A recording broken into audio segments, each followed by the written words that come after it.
ce tuto-ci, je vais vous expliquer comment faire une bordure enroulée comme celle-ci. La laine ici, c'est une laine avec un mélange de couleurs dedans. Et en plus, c'est sur du brun foncé que je l'ai fait, enfin sur du brun tout court, que je l'ai fait. Et donc, on ne voit pas hyper bien sur ma vidéo, mais je vais vous le refaire avec une couleur donc plus claire. Pour le faire ici, je vais utiliser de la laine Babysoft de chez Hobbii, qui est super sympa, super mignonne. Vous allez voir que c'est une bordure très très simple à faire. Elle est mignonne, elle donne bien, je trouve.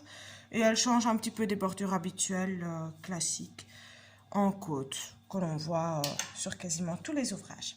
Alors, pour faire cette bordure, il n'y a pas de nombre de mailles multiples à faire. Par contre, je vous conseille d'avoir au minimum 6 mailles pour pouvoir le faire toutes les 3 mailles. Maintenant, avec 6 mailles, vous ne faites jamais qu'un enroulement, c'est pas grand chose. Donc voilà, ici, je le fais sur un ouvrage en cours, j'ai 150 mailles. J'ai plus qu'assez.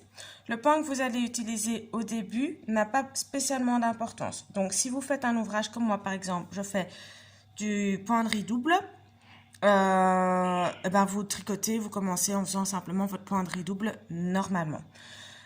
Si vous faites du jersey, vous faites en jersey. Ça ne roulera pas, donc n'hésitez pas sur le jersey, allez-y. Donc voilà, le point que vous utilisez, faites ce que vous voulez. C'est une bordure que vous pouvez faire épaisse ou pas épaisse. C'est-à-dire, ici moi j'ai fait 7 rangs. Il faut compter que ma bordure fera un petit peu niveau largeur, la moitié de ce que j'ai maintenant. Si vous faites 10 rangs, eh ben, votre bordure fera à peu près la taille de 5 rangs, donc à peu près la moitié. Ça fonctionne aussi, elle sera plus épaisse que ma bordure à moi. Si vous faites votre bordure, je ne sais pas moi, sur 50 rangs, vous aurez une bordure super épaisse. Mais ça fonctionne toujours. Ce sera peut-être un petit peu moins beau, mais ça fonctionne. Tout comme les enroulements que j'ai ici. Moi, ils sont assez serrés. Je les ai fait toutes les 5 mailles, mais vous pouvez les faire beaucoup plus grands et avoir du coup ces petites parties ici beaucoup plus grandes. Simplement, au lieu de faire ça sur 5 mailles, vous faites sur 10 ou sur 15. Si vous voulez que ce soit plus serré, plus petit, vous faites sur moins. Vous le faites sur 3, sur 4.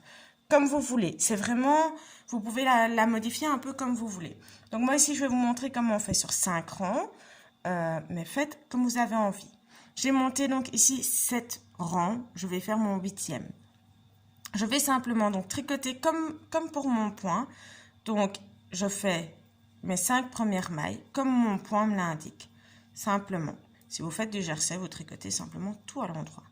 Je suis à ma 5e maille. Et là, vous allez voir, super simple. Vous faites tourner votre tricot sur votre aiguille.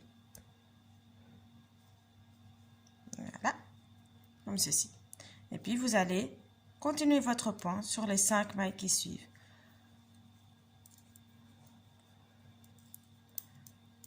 Voilà, 5 mailles. Et de nouveau, on va tourner le tricot sur l'aiguille. Hop, je le tourne. Je ne fais qu'un seul tour. Hein. Hop. Et puis je continue de nouveau, comme mon point l'indique. Je viens donc faire pour moi mes 2 mailles envers, 2 mailles en droit et une maille envers. Parce que mon point est comme ça. C'est ce que je suis censée faire à ce niveau-là dans le point. Et de nouveau, 5 mailles plus loin, je tourne. Si vous faites ça sur 10 mailles pour l'avoir plus grand, vous allez simplement, et c'est tout bête, vous tricotez vos 10 mailles. Et avant de faire la 11e, vous tournez. Donc de nouveau, je vous montre encore. Hein, donc je suis mon point. Je tricote les 5 mailles qui suivent. Vu que je le fais sur 5 mailles, hop, je m'arrête. Je tourne mon ouvrage sur mon tricot. Sur mon aiguille, pardon. Oups. Voilà. Je fais passer mon fil de l'autre côté pour qu'il ne soit pas dans mon chemin.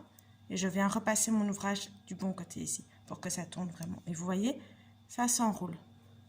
Et puis, de nouveau, je continue les 5 mailles qui suivent, que je tricote selon mon point.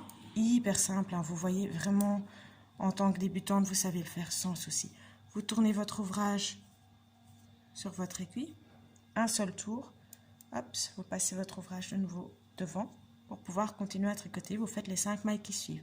Et ainsi de suite, jusqu'à ce que vous arriviez à la fin de votre rang, tout simplement. La seule petite astuce, moi comme je fais ça sur 150 mailles, avoir un multiple de 5, ça passe tout à fait. Évidemment, si vous faites ça sur 148 mailles, ça ne passera pas. Cherchez simplement à avoir un nombre de mailles qui est qui divise en fait votre nombre de mailles que vous avez sur l'aiguille. Donc je vais prendre un exemple parce que j'ai l'impression que je m'embrouille un peu. Vous avez 20 mailles par exemple sur votre aiguille. Si vous faites toutes les 5 mailles, ça passe. Ça tombera bien. Si vous faites toutes les 4 mailles, ça fonctionnera bien aussi. Toutes les 4 mailles, vous aurez à peu près 5 petits enroulements. Si vous faites toutes les 3 mailles, ça ne passe plus. Vous allez arriver jusqu'à 18 et puis là, vous aurez 2 petites mailles toutes seules qui n'auront pas eu leur enroulement. Donc moi, je vous conseille de faire attention à avoir un bon multiple. Quand vous arrivez à la fin de votre rang, ben, vous avez simplement plus d'enroulement, vous terminez votre rang de manière tout à fait normale, vous faites les 5 dernières mailles comme elles se présentent et vous tournez votre ouvrage, simplement. Tournez toujours votre ouvrage dans le bon sens, c'est-à-dire, si les 5 premières mailles, vous avez tourné votre ouvrage par là, continuez à le faire sur tout le rang. Parce que si vous commencez à tourner votre ouvrage donc comme ceci, eh bien, ça va s'enrouler dans l'autre sens et vous n'aurez pas l'effet escompté. Ça peut être très joli aussi, hein, mais bon, ça risque de ne pas vous convenir, de ne pas être ce que vous voulez. Donc, si vous commencez le rang, vous le tournez comme ceci la première fois, faites en sorte que la deuxième, ce soit aussi toujours comme ceci. Si vous avez commencé votre rang et vous avez tourné comme ceci, eh bien, continuez à faire dans ce sens-là. C'est ce que je vous conseille simplement. Donc, voilà. C'est comme ça qu'on fait la bordure enroulée. Moi, je trouve ça assez sympa et comme vous voyez, ça a perdu à peu près la moitié de la taille que ça avait à la base. Voilà, j'espère que mon tuto était clair et que je verrai beaucoup de bordures enroulées sur ma page d'ici peu. Salut, salut!